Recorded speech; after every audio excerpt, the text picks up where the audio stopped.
महाराष्ट्र और कर्नाटक के बीच एक जिले को लेकर पिछले काफी समय से विवाद चल रहा है। दोनों ही राज्य बेलगाम या बेलगावी जो अब नाम है जिले को लेकर अपने अपने दावे करते रहे हैं। इस मामले को लेकर सुप्रीम कोर्ट सुनवाई कर रहा है और इसको लेकर जल्द ही कोई फैसला भी आ सकता है। वहीं अब इस मामले पर जमकर राजनीति भी हो रही है। संजय राउत जब से आए हैं वो कई मुद्दों को उठा चुके हैं, जेल से जब से बाहर आए हैं, और ख़ास तौर पर वो केंद्र की बीजेपी सरकार पर, राज्य सरकार पर हमले करते रहे, तमाम मुद्दों को जमकर उठाते रहे। तो ये मुद्दा तो बड़ा मुद्दा है और संजय राउत इससे पहले भी सीमा विवाद पर कई बार बयान दे चुके हैं। उन्होंने एक बार फिर अपना बयान दिया और इस बार उन्होंने सीधे पीएम मोदी से सवाल पूछ लिया। राउत ने सीमा विवाद पर पीएम मोदी पर सवाल उठाए हैं। राउत ने सामना में सवाल उठाया और कहा कि कर्नाटक महाराष्ट्र सीमा विवाद पर प्रधानमंत्री मोदी की चुप्पी ठीक नहीं। शिवसेना उद्धव बालासाहब ठाकरे के नेता संजय राउत ने रविवार को कहा कि एक तरफ प्रधानमंत्री नरेंद्र मोदी रूस यूक्रेन युद्ध में मध्यस्थता करते हैं, वहीं दूसरी तरफ वो महाराष्ट्र कर्नाटक सीमा मुद्दे पर आंखें मूंद लेते हैं, जो एक अच्छे राजनेता का संकेत नहीं है। हमने एक डिटेल रिपोर्ट में आपको बताया है कि स्थितियां सीमा पर कई बार गंभीर देखने को मिलती है और महाराष्ट्र कर्नाटक का ये सीमा विवाद बहुत पुराना सीमा विवाद है। ये विवाद राजनीतिक रूप से एक बड़ा मुद्दा बनता है और बेशक अब इस पूरे मामले में एकनाथ शिंदे, बसवराज बोम्मई सभी कह रहे हैं कि दोनों राज्यों के बीच में सौहार्द का वातावरण है, इसको नहीं बिगाड़ना चाहिए।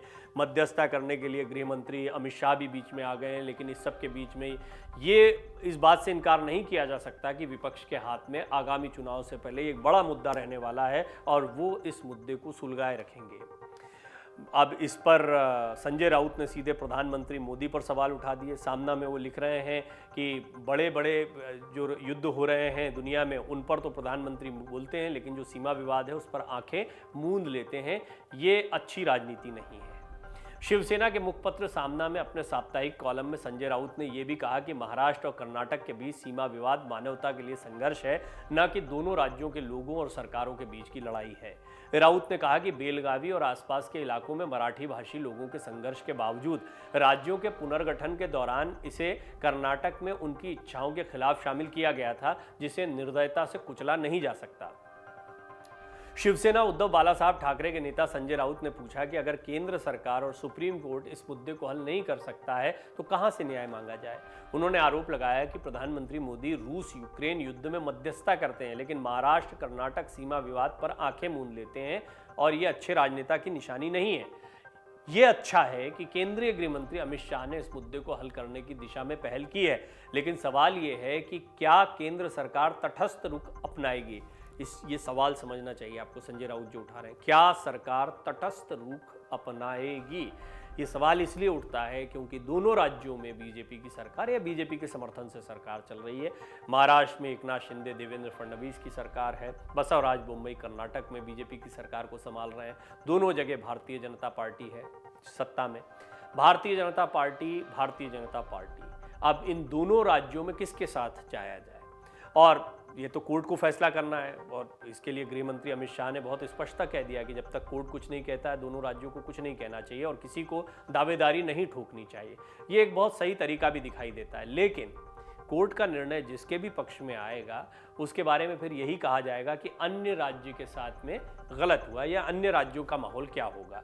कर्नाटक में चुनाव होने हैं, अगले साल ही चुनाव होने। अगर मान लीजिए कोई ऐसा निर्णय आता है जिससे महाराष्ट्र खुश होता है तो बसवराज बोम्मई को अगला चुनाव मुश्किल पड़ जाएगा। इसके बाद में अगर महाराष्ट्र के खिलाफ और कर्नाटक के पक्ष में कोई फैसला दिखाई पड़ता है तो इसको निश्चित तौर पर इसी तरह से भुनाया जाएगा जैसे कि ये मुद्दा बड़े बड़े व्यवसायों का गुजरात जाने का मुद्दा उठाया गया था और ये बोला गया था कि ये उद्योग जो है जानबूझकर गुजरात चुनाव में फ़ायदा लेने के लिए केंद्र के दबाव के बाद में महाराष्ट्र से गुजरात में शिफ्ट कर दिए गए। ये राजनीति है। हालांकि बेशक ये फैसला माननीय सुप्रीम कोर्ट का होगा। अब ये कब तक आता है और तब तक क्या स्थिति बनी रहेगी, ये बहुत महत्वपूर्ण बात है। संजय राउत ने मांग की है कि संसद को सीमा विवाद का हल निकालना चाहिए।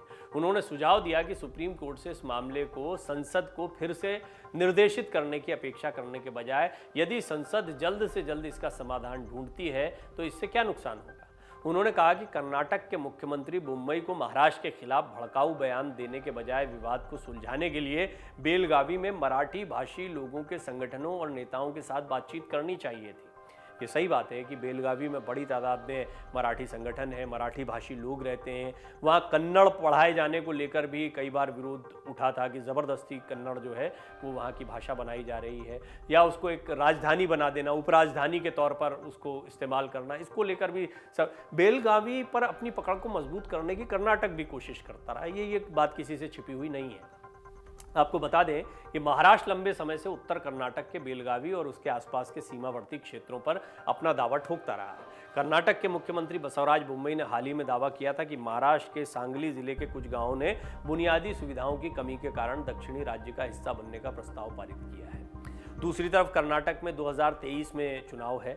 ऐसे में विपक्ष इस मामले को तूल देने में कसर नहीं छोड़ रहा है। एनसीपी नेता शरद पवार ने कहा है कि गृह मंत्री अमित शाह ने इस मामले में दोनों राज्यों के मुख्यमंत्रियों से जो बात की है उसे सार्वजनिक किया जाना चाहिए। उन्होंने कहा, अगर राज्य सरकार कोई प्रस्ताव लाती है तो हम उसका समर्थन करेंगे। पवार ने कहा कि हमारी पुरानी मांग रही है कि बेलगावी, नेपानी, कारवार और अन्य सीमावर्ती इलाकों को महाराष्ट्र में मिला दिया जाए। इसी बीच महाराष्ट्र के उप मुख्यमंत्री देवेंद्र फडणवीस ने कहा है कि कर्नाटक और महाराष्ट्र के बीच सीमा विवाद के मामले को लेकर प्रस्ताव शीतकालीन सत्र में विधानसभा में पास किया जाएगा। उन्होंने कहा, मुख्यमंत्री एकनाथ शिंदे विधानसभा में प्रस्ताव पेश करेंगे। आपको बता दें, 14 दिसंबर को गृह मंत्री अमित शाह ने महाराष्ट्र और कर्नाटक के मुख्यमंत्रियों के साथ बैठक की थी। उन्होंने दोनों ही पक्षों से कहा था कि जब तक सुप्रीम कोर्ट का फैसला नहीं आ जाता, दोनों ही कोई भी दावा पेश न करें। दरअसल बात यह है कि दोनों ही राज्यों में भाजपा की ही सरकार है। ऐसे में विपक्ष मामले को तूल देने की कोशिश कर रहा है। बैठक के बाद अमित शाह ने कहा था, सकारात्मक माहौल में महाराष्ट्र और कर्नाटक के बीच सीमा विवाद को लेकर चर्चा हुई। उन्होंने कहा, मैंने महाराष्ट्र के मुख्यमंत्री, उप मुख्यमंत्री, कर्नाटक के मुख्यमंत्री, गृह मंत्री और अन्य वरिष्ठ नेताओं को बुलाया था।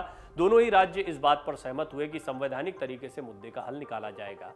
आइए जानते हैं कि महाराष्ट्र और कर्नाटक में विवाद की वजह क्या है। कर्नाटक और महाराष्ट्र के बीच सीमा विवाद काफी पुराना है। दोनों राज्यों के बीच विवाद बेलगावी, खानापुर, निपानी, नंदगाड़ और कारवार की सीमा को लेकर है। दरअसल भारत की आज़ादी के बाद जब भाषाई आधार पर 1956 में राज्यों का पुनर्गठन किया जा रहा था, तो महाराष्ट्र के कुछ नेताओं ने मराठी भाषी बेलगावी सिटी, खानापुर, निपानी, नांदगाड़ और कारवार को महाराष्ट्र का हिस्सा बनाने की मांग की थी, जबकि यह हिस्सा पहले से कर्नाटक के हिस्से में आता था। कर्नाटक को तब मैसूर कहा जाता था। इसके बाद मामला सुप्रीम कोर्ट तक जा पहुंचा। केंद्र सरकार ने सुप्रीम कोर्ट के पूर्व मुख्य न्यायाधीश मेयर चंद महाजन के नेतृत्व में एक आयोग के गठन का फैसला किया। इसके बाद कर्नाटक में भी इसे लेकर विवाद शुरू हो गया। डाउनलोड करें अमर उजाला ऐप और पाएं खबरें लगातार। अगर आप ये वीडियो YouTube पर देख रहे हैं तो हमारे चैनल को सब्सक्राइब करें और बेल आइकन को दबाना ना भूलें। अगर आप Facebook पर ये वीडियो देख रहे हैं तो हमारे पेज को लाइक करें।